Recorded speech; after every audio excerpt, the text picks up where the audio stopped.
On June 26, 2023, at 8:30 p.m. Taiwan time, the International Financial Reporting Standards Foundation (IFRS Foundation) and the International Sustainability Standards Board (ISSB) announced the official versions of the International Sustainability Standards (IFRS S1 and IFRS S2), marking the beginning of a new era for global capital markets and sustainable disclosure. These sustainability standards will enhance stakeholders' trust and confidence in companies' sustainable disclosures and provide the necessary information for investors to make informed decisions.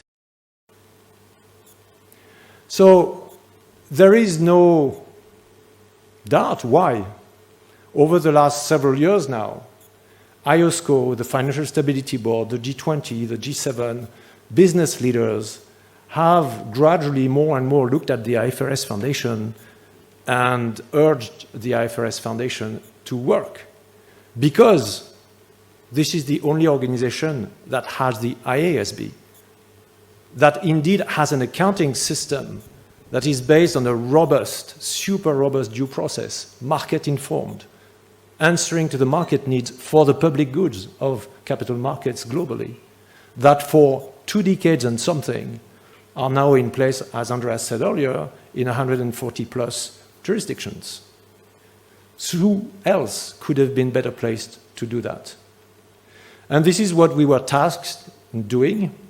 building on the shoulders of many, many people,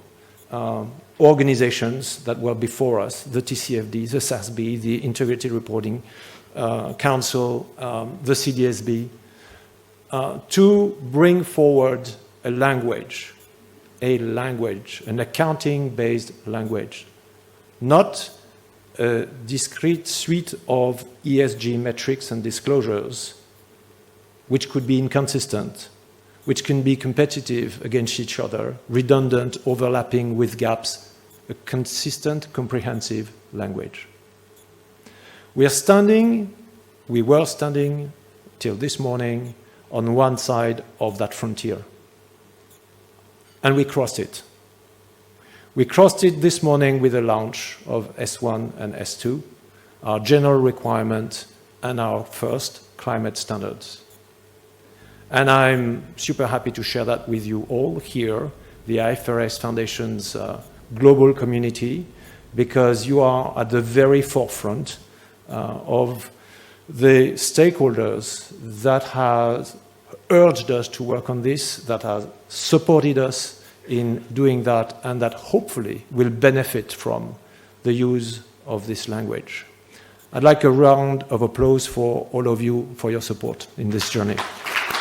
In the afternoon of the 27th, ARDF, in collaboration with the U-Town Management Committee at Shih Science Park Headquarter, organized the Carbon Reduction New Economy Seminar, chaired by ARDF Chairman Shin Wang. The seminar featured keynote speeches from Ding Wang Jeng, the chairman of the ARDF Sustainability Standards Committee, and Chin He Chen, the president of Shin University, as well as presentations by several experts.